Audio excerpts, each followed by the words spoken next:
Welcome everybody. So looking forward to running this webinar today, and it looks like we've got a pretty good audience of people joining. Today's session is all around how to set up and run outbound ABM campaigns for your FinTech, with a particular focus on kind of using SDRs to augment any kind of marketing-based ABM efforts that you are running. Before I dive into the content, let me give you a little bit of background about myself and my business. So my name's Alex Gasson. I'm the founder of a company called Delta V. Been running the business for about 5 years, and been working in go-to-market roles for almost 20 years now. The work I've done has always typically revolved around selling high-ticket items into sort of complex organizations or enterprise. My focus has generally come more from a sales side of things, but I've also done a lot of work in businesses that I've worked in where I've also done a lot of work around sort of product marketing and demand gen as well. In terms of the business that I run, Delta V, we're an outbound SDR agency. We specialize in working with FinTechs who sell complex solutions into enterprise. Most of our customers are UK HQ'd FinTechs, and then we do kind of outbound work right across the EMEA region. So kind of examples of the types of businesses we work with are companies like PPRO, OpenPayd, Worldline, tax systems. And generally, we're always taking an account-based approach to the outbound work that we're doing. And so that really what we're going to be covering is a lot of the learnings and lessons that we've kind of got along the way and how we kind of look at running campaigns these days. In terms of the session today, it would be great if it's as interactive as possible. So please ask lots of questions, add comments, and I will respond to everything. But yeah, the more we can interact on the session, the more value everybody is going to get from the session as well. So in terms of kind of what the session is going to cover, we're going to be talking about account-based marketing and an SDR outbound motion. We'll be talking around how you define strategy and targeting for account-based outbound. Then get into some technical detail around looking at data sources and list building, and how you build a robust account and contact research process for your ABM motion. Also cover messaging principles across the main channels you want to use for outbound, and then talk about how you sort of high-level metrics for kind of analyzing outbound ABM campaign performance. So there's a lot to cover today, and so like all of these topics are things that I could go much deeper on, but for the purpose of running the session, which is an hour long, a lot of it's really high level. But after the session, I'm also more than happy to field any questions that anybody has. Or just reach out to me if there are things you want to find out about, and we can. I'd love to have offline discussions around these topics as well with anyone who's interested. So, starting off, please feel free to fire away with questions in the chat, and I'll get to them as they come up. So just to kind of cover the basics, what is account-based marketing? So ABM focuses on targeting and engaging specific high-value accounts rather than focusing on individuals in a broad audience. And it generally involves personalizing marketing efforts and messaging to address specific needs or challenges of individual target accounts. So that is kind of the definition of sort of ABM, and obviously you'll find a few different definitions around, but broadly that seems about right. And I think that where ABM is generally appropriate is when you are selling high-ticket solutions into larger organizations. That's kind of generally the use case where you'll be using it, and you can invest a certain amount of effort and funds into trying to unlock these very important target accounts that you have. There are a few different approaches to ABM which you can use to kind of slice and dice your ABM campaigns. So typically, there's So the one is where you're doing one-to-one ABM. You're focusing on a single account with a marketing campaign. So, I mean, an example of something like that would be maybe you are trying to unlock a global bank. Say you're selling, say, reconciliation software, and there's a global bank with many divisions, many operations in different countries, many different types of transactions that they need to reconcile. And so what you have many opportunities to actually go and sell your solution into different parts of the organization. So there might be a strong case for going and saying, hey, we are just going to run a campaign specifically to this bank to try and unlock them. One to few is when you're targeting a small number of similar looking accounts, and we're probably talking there in the volume of tens to hundreds of accounts. But generally, like, there's a strong commonality between those accounts, and so you can kind of treat them kind of in a similar way in terms of your messaging and your targeting. And then there's approach of one to many, where you are kind of reaching out to, you know, low thousands or like high hundreds and low thousands of accounts, even, where you are kind of using more like a programmatic approach to create messaging that looks like it's specifically tailored to an account, but actually you are kind of programmatically doing it to cover, you know, a large market. Typically, if we're thinking about these as ABM approaches, so on the one hand, there's marketing, but today we're also focusing about how to use SDRs from an outbound point of view to also do account-based work. Typically, kind of the best use cases are going to be around one to few and one to many type of campaigns. You could argue if you're going to be running a one-to-one campaign, you might want to rather have full cycle sales reps or account execs focused on unlocking a single account. Rather, you know, if we're talking about actually doing outbound and having a human doing work, as opposed to going and having SDRs try to unlock an account.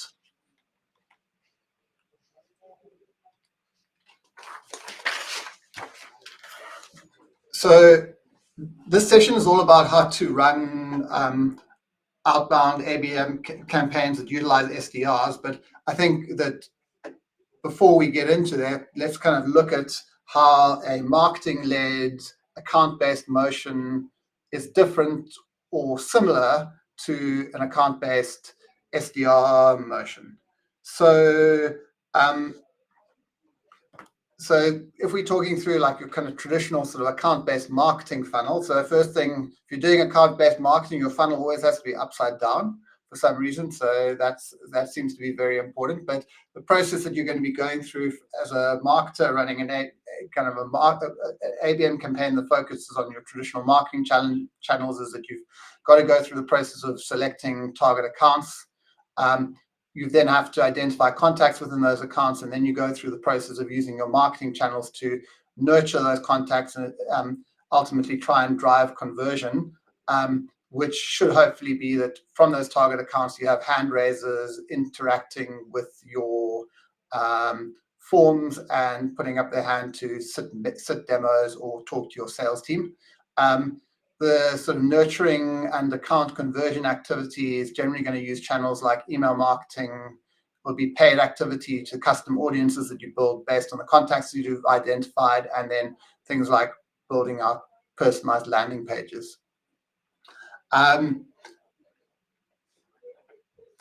If we then move over to look at how if we're doing kind of outbound using SDRs, there are a lot of similarities between the kind of mechanics of this motion. So if you're getting SDRs to do outbound and they're starting from scratch, starting point is that they need to be identifying, researching, and qualifying an account versus an ideal customer profile.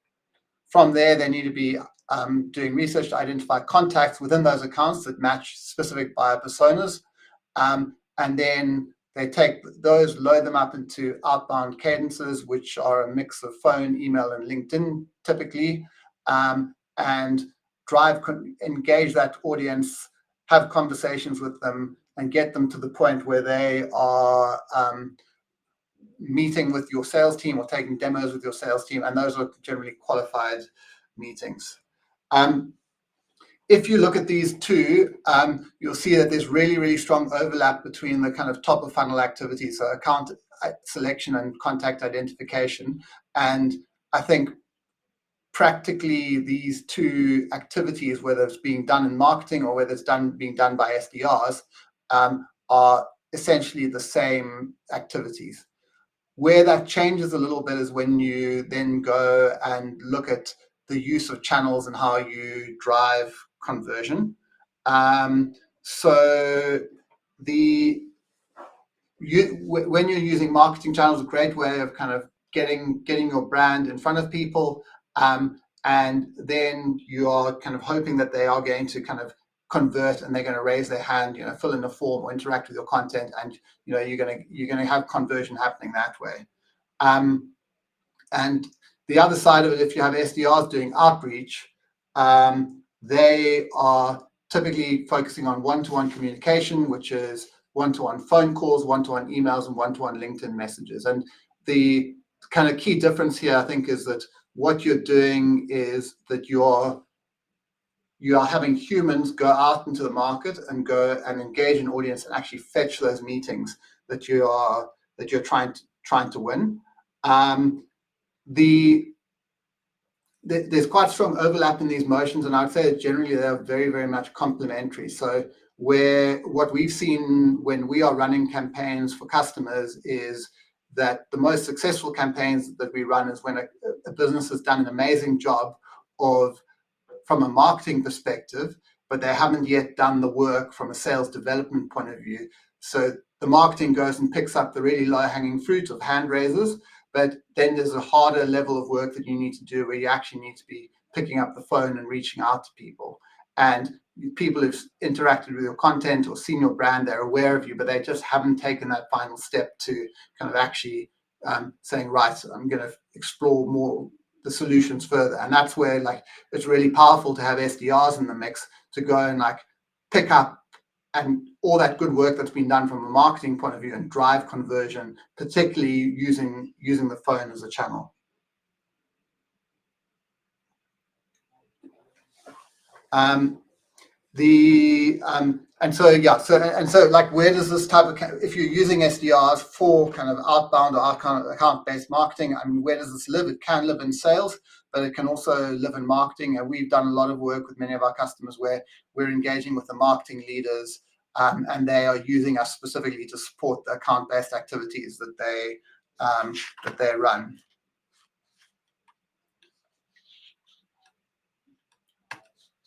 So if we're saying, right, we are running outbound ABM campaigns, how do we go about doing this? How do we support our account-based marketing efforts with SDRs? So if we want to run an outbound ABM campaign, the first thing we need to be doing is defining strategy, and everything else is kind of going to flow from that. So key questions we want to be asking when building out strategy is, which product, solution, or use case are we focusing on? Then critically, and this is the most important thing to get right, is who's our target audience. So that is defining an ideal customer profile, and I'll go into detail on this. And then secondly, mapping out the buying committee, and that is actually creating buyer personas. And so we have a very clear picture of who we're going to be targeting. From there, you want to clarify any specific regions or markets you might be targeting. And then another critical thing to think about in terms of scoping a campaign and figuring out the level of effort you might go into on an individual accounts is figuring out how big is your target audience. So how many target accounts do you have, and how many buyer personas do you think you're going to have living in with each of those accounts to understand the size of the audience. And then lastly, obviously, figuring out your campaign goals. Is it audience engagement? Are you looking to get more intel on accounts, or are you looking to drive conversion? So meeting booked or pipeline created. And typically that would be the strongest use case for booking it. If we're using SDRs, is where you're actually getting humans to do work, which is expensive, but they're also going to drive qualified pipeline that you can feed directly into your sales team. So if we're talking about defining our target audience for outbound, first thing we need to do is map out our ICP. And so this is like a template that you can work to, and I will then show you how this works in terms of a practical example. But first off, you want to be defining what type of companies are we targeting, what locations, and typically, like, you want to have some kind of measure of like company size in terms of, the qualifier that you need in terms of size. So if you are targeting large organizations or public organizations where data on their revenue numbers is easily accessible, then revenue is a great kind of metric to use from a company size point of view. But alternatively, if you're targeting sort of mid-market companies or not companies that are not public, it's often going to be hard to get reliable revenue numbers. So you want to look at other proxies like headcount as an example. And typically that would be headcount on LinkedIn. That will be your most reliable number for figuring out kind of account size. You also want to be thinking about what are the kind of other organizational factors that you need to have in place for an account to be a good fit. And those could be technographic factors, so they're already using certain technologies, or it could be firmographic factors around like their maturity. It could be kind of makeup of the team. Do they have certain job titles already operating in the business? Because if they don't, then that might be a sign that the problem that you solve is not big enough if they don't have somebody whose job it is to look after that problem. Something else we've also find very useful when defining an ICP is to have this idea of bad fits companies, and that is companies that could look like they match your ICP, but in fact there's certain factors that would disqualify them. And that is a very useful guide for when you're having people doing research, so they know they don't go kind of target the wrong businesses because they think they look good, but actually they think they should qualify them out. And then within that account, you want to be very clear on what is the buying committee that you're targeting, and specifically who are the personas that you are wanting to reach out to. So to give you an example of what this would look like in a practical example, so say you are a company that specializes in helping e-commerce businesses that offer subscriptions manage those subscriptions. So you could think like the example of a Zora or a ChargeBee or a Paddle, like one of those types of companies. And this is like a dummy ICP that I've created for kind of the purposes of this session. But here you could in terms of description, where they're targeting companies that are global or international B2C e-commerce businesses. They need to be HQ'd in specific locations. They need to have a certain headcount size. The other organizational factors that these guys must have is they must have a subscription service, otherwise our solution is not relevant to them. And we want to have a measure for complexity, and so they must be doing business in 2 or more countries. And examples of like capturing a bad fit customer where people could like go down, target the wrong types of business would be, say, a subscription business, but it's B2B rather than B2C. Or another example could be like there's some kind of high risk subscription that you do not want to be associated with. And then kind of specifying the buying committee, who are the specific types of personas that you want to be reaching out to.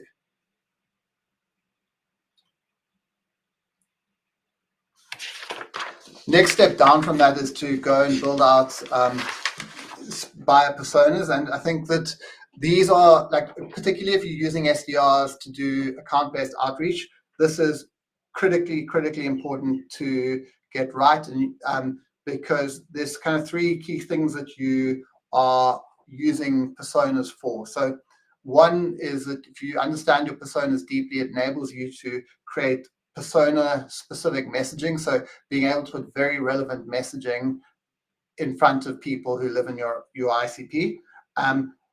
You also will be able to ensure that your reps only target the right people. So what you're doing is you're providing very clear guidance on what good looks like in terms of the contacts that you want to be researching and reaching out to. And the other key thing is, from a training point of view, is if you are training SDRs on outreach, a well-developed buyer persona or set of personas, it almost gives them the answers to the exam before they have to go and write it. And what I mean by that is that before they have ever spoken to somebody who matches a particular persona, they already have a good feel for who this person is, what they look like, what they do, what pains they have, and what solutions they're looking for. So, and it helps significantly in terms of conversations that reps have when they're trying to unlock an account and get a prospect across the line to taking a demo or meeting with you. Things that you want to cover in a persona are the typical job titles associated with that persona, and there could be many. We also find it very, very useful to provide example LinkedIn profiles. Typically, you want to find these in your existing customer base as good examples. You're very representative of the persona. And this is very useful for both from a marketing and a sales perspective, because you go and get to see examples of what these personas look like out in the wild. Defining responsibilities, goals are kind of, I think, pretty standard. The big thing to really get right is the problems and pains that the persona has that you help solve. You want to be documenting how they currently solve those problems. So what are the existing solutions that they have in place? What's the status quo? You also want to capture what are the buying triggers. So what are the things you want to be listening out for that could tell you, hey, there's an opportunity here. For messaging, very useful to also capture how these personas would expect to benefit from your service, and then also capturing common objections to engaging with you.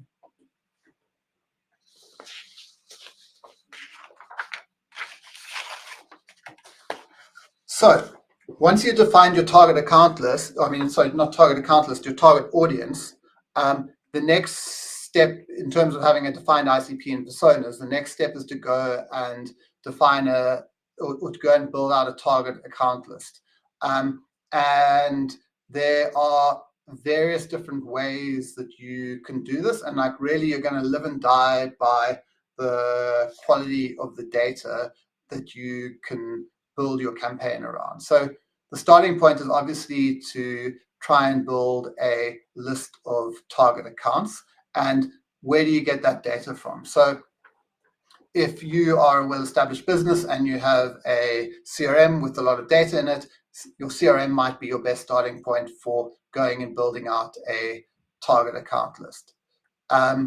Alternatively, you could go and pull data from B2B data providers. So for instance, a ZoomInfo or Apollo or Cognism, or even a combination of those, where generally we find no one data provider has a perfect view on the market. And so if you're wanting to get to kind of, sort of 95% coverage of the market and having all accounts in a list, you're generally going to need to go to multiple different data providers, pull data from them, and consolidate that data. Sometimes it's also useful sometimes to look at kind of more specialist data providers who specialize in particular types of data. So an example of that would be SimilarWeb, who have a lot of really great data on kind of web businesses and web traffic to certain pages and things like that. So that would be an example of a different type of data or a specialist B2B data provider to look at, rather than one who's more broadly focused on the market. Another place where you could go and get data is from industry data sources. And this is often the ideal way to go and get data, because you get a really robust source of truth. But in many cases, this data doesn't exist. But for instance, if you're targeting regulated financial institutions like banks, insurers, or PSPs, generally they're going to be licensed, and that is going to be appearing on some kind of regulator's directory or register, which you can then go and source data from. Sometimes there might be industry-specific directories that you can look at, and then an alternative data source to look at as well sometimes is conference lists. So conferences that have a very high concentration of accounts that match your ICP. That's another source to go and find and identify target accounts. Something else that we've been playing with quite a bit recently at Delta V is AI tooling, and it's definitely not perfect, but you can do some interesting things, particularly using deep research to build out very targeted account lists. And we'll show an example of that shortly with some data that I generated using Gemini deep research. So if you've found a data source, the next thing is you actually want to go and start off by going through a list build process. And typically you're going to need a sales or marketing or RevOps person to do the work here. So process around this is generally going to be search and filter if you're using CRM or data providers, or if you're using some of the alternative sources, you might need to do some web scraping. Then what you'll be doing is you'll be consolidating and deduping the accounts across the sources that you've got. And then you want to enrich those accounts with basic information like company descriptions, headcount numbers, HQ locations, all that kind of stuff. That's kind of minimum information that you need about an account. And then what you want to be doing next is to go and actually create a qualified target account list or account list for your campaign. You actually want to take those qualification criteria that you have from your ICP and go and build that into a Google Sheet or an Excel form or your CRM, and actually have do some hand qualification for criteria that you're not going to easily get from just filters on a data provider. So what I will do now is I will actually give you an example of what this looks like. So here is a dummy target account list, and this is generated from using Gemini deep research, and it's based on a search for that. It's companies that could theoretically match that ICP that I created. So what we are looking for is global B2C e-commerce businesses that sell some type of subscription. And so what we've got is the basic information that Gemini gave me on the left. And then what I've done is I have set up this list with the specific qualification criteria that are needed to confirm whether an account matches the ICP and whether they're actually worth including in the campaign that we want to run. So if we take, say, Canva as an example, you would say, okay, right, I'm coming in here, and now I want to qualify in Canva to ensure that they are actually a fit. So first off, do they offer a B2C subscription service? And you would be able to check that out on their website, and yes, they do. You want to check their HQ location. They're located in Australia, so you would go yes for that. In terms of employee count, go check on LinkedIn, see the number employee count. I think it's sitting at 5,000 odd. So you go yes, they fit that. Do they operate in two or more countries? Yes, we know that you can buy their products globally, and so that then says right, we have a qualified account. And then from the purpose of tracking in terms of whether an account is, where you are in terms of working them from a campaign, you can then lastly kind of go and mark whether they've been worked. So this is a way that you want to kind of clean your data and end up with a very clean target account list that you're going to work.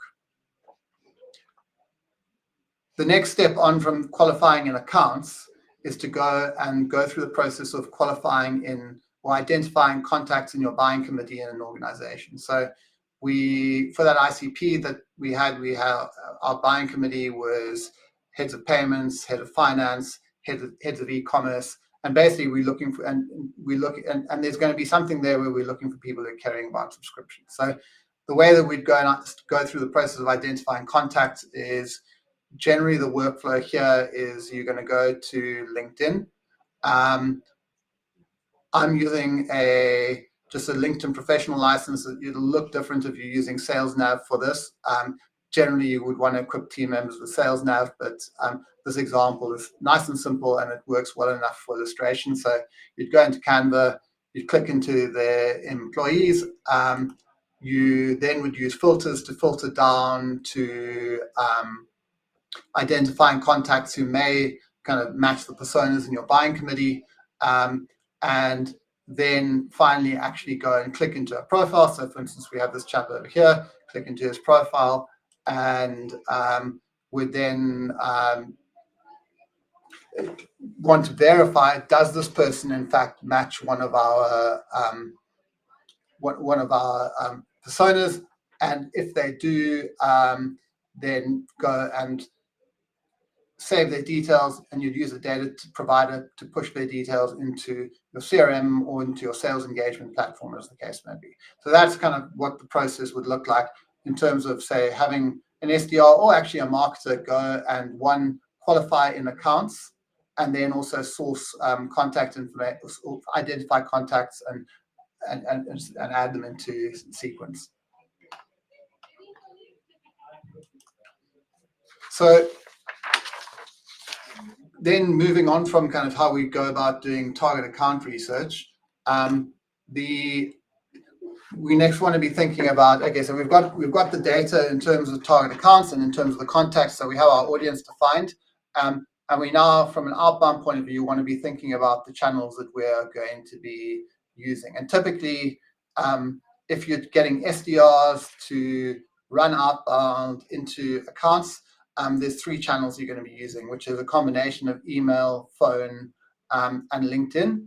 And the way we think about those in my business is each of them has a specific purpose, and you're going to expect different things from them. So email as a channel has a huge amount of traffic, and so we generally think about email as a mechanism for creating awareness and consideration, but we don't necessarily expect it to drive conversion, as in we not necessarily expecting people to reply to the emails, but it helps to warm up contacts for when we call them or when we reach out to them on LinkedIn. And the assets you need to create around email in terms of like building out a campaign is email templates, and you want to have those specific to each of your personas, so the message that gets put in front of a persona is highly relevant to that particular person's specific problems. The typical volume, if you're reaching out to a contact, would be somewhere between 3 and 5 emails in a sequence. And if you have nailed your targeting and your email messaging, you're going to see a reply rate of between 2 and 5%. If you're hitting 5%, you know that you have an incredible campaign that you're running. The next channel to chat about is phone, and what we see as phone is like the primary channel for driving conversion. And if my life depended on it and I needed to go and generate pipeline to hand over to sales, it would be using the phone. And so there's 2 things that you're going to use the phone for. One is actually having that conversation that actually to the point where they want to do a demo or meet with you. But the other part of it is also that, if you are in marketing and you need to be serving up pipeline to your sales team, there is an aspect of you wanting to use the phone to qualify prospects. So making sure that you are in fact talking to the right person at the right company and they've got the right type of problems for sales to want to engage with you. The assets that you'll need to put in place to equip SDRs to do this effectively, you'll need a call script for them. You'll need objection handling framework.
Okay, I think hopefully I'm back. Apologies for that. I ran into a slight technical issue there. So where Marissa, could you just throw my slides up on the screen again, please?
All right, now I'm back. Sorry, I was muted. I was muted there. Okay, I am back. Sorry, people. Hopefully that is the end of the technical issues.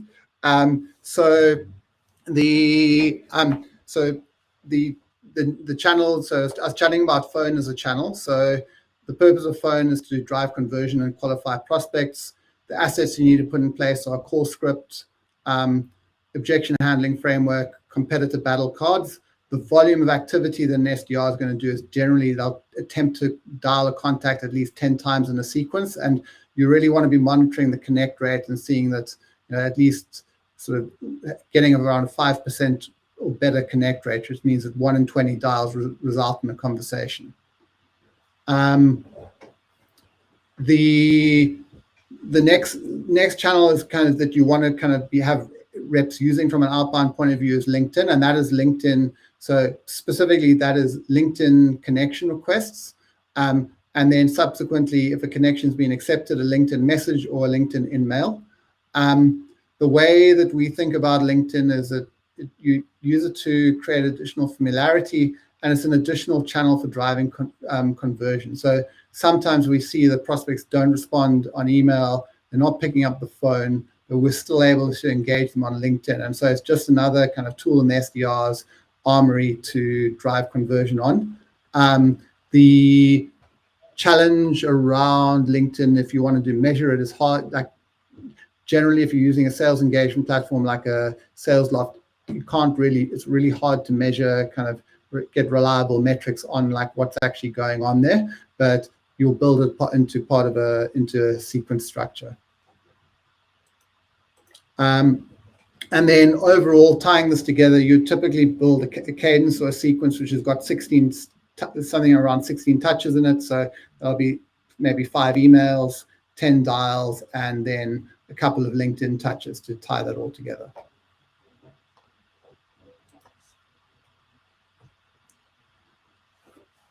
So I think the last kind of 2 items to cover is talking about messaging and then also how you analyze campaign performance. But when you're doing outbound, there's kind of 2 key concepts that you want to be thinking about, which are relevance and the other one being personalization from a messaging point of view. And so relevance is really all around creating messaging that's focused on the pain points, and then we know and benefits we know are going to be relevant to the specific personas that we're targeting. And relevance is persona specific. So it's not just relevant to an account or an ICP, but it should be created to be very specific to a certain persona. And so so that's really important. Personalization is a concept that gets thrown around a lot. And the idea being is that you are reaching out to somebody and you're showing them that you know them, about using information that you've researched about them or their company. In my business, we're not big believers in personalization. We've done a lot of work with personalized messaging, and we just have not found it to reliably do anything other than create work, but it doesn't drive any differential in results. And so sometimes I speak to marketing leaders and they say, oh, our SDRs aren't doing a very good job. I don't think they're personalizing enough. Generally, personalization is not going to be an issue. The thing you've got to be nailing is relevance. And personalization is really secondary to that, but in many cases, I wouldn't actually say you want to be spending time on that. The one area where personalization can be really powerful if you're doing it more kind of programmatically, talking around stuff around a particular, say, account. So for instance, saying, hey, we see you're operating in certain countries, and I wonder how you handle the complexities of these specific regulations. That would be an example of where you can do that programmatically. So in your research process, you're going and saying, hey, which countries do they operate in? What are those regulations? What are the things I'd highlight to them that we can help them deal with? But the type of personalization where you're going and commenting on something about someone's LinkedIn profile or about some posts that they did is really, I think people just don't care these days. And in the age of having all these AI bots doing this personalization, it has really low credibility for buyers as well.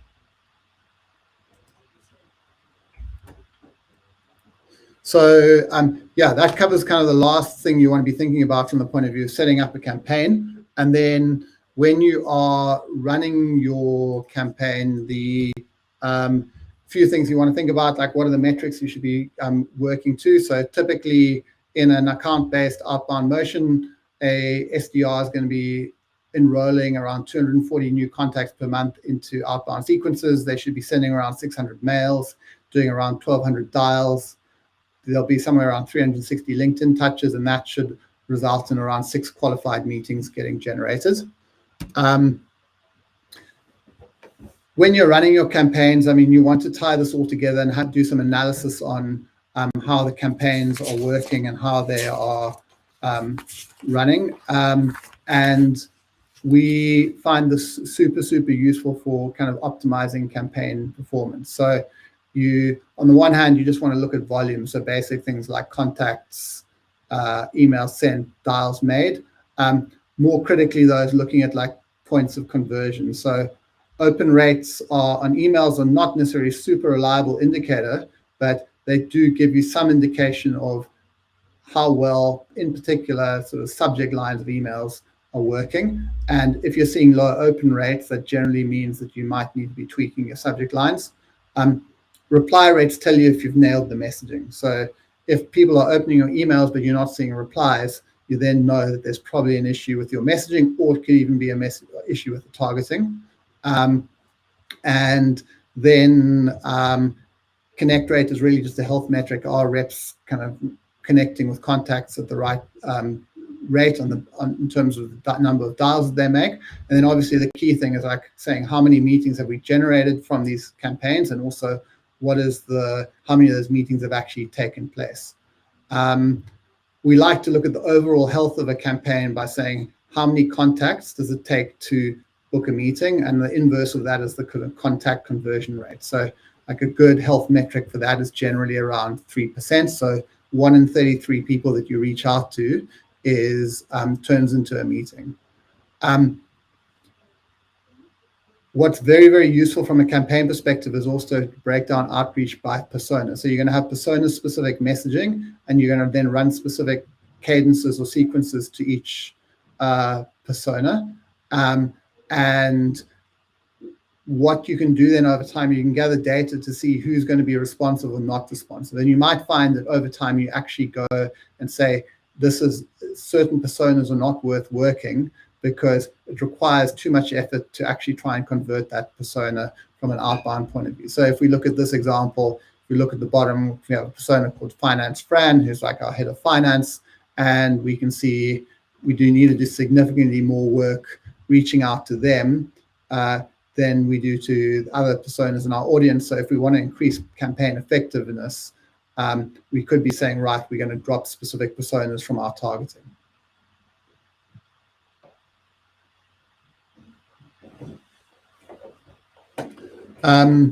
So Lou, I see you've got a question there about so Lou, so you're asking about targeting volume. So we actually target six sales accepted leads, which is 6 qualified meetings sat per month. So the meetings booked number, you're right, the meetings booked number needs to be a bit higher than that, but you're probably going to have, I mean, the benchmark that we have there is around 85% of the meetings that you book should turn into sales accepted leads. So you're looking at like 7 point something meetings that need to get booked per month.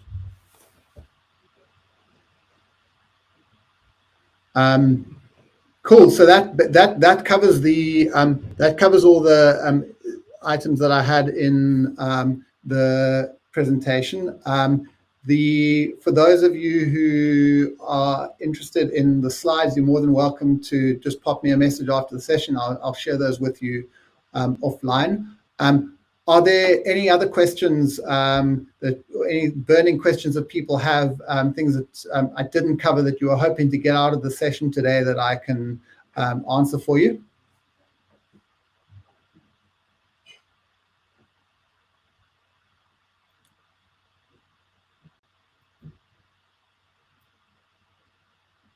All right. Well, then let's. Yeah, I think that covers it for the session today. Thanks everybody for joining. I hope this was useful. Yeah, please feel free to hit me up afterwards if any further questions or if there are any resources I can share with you.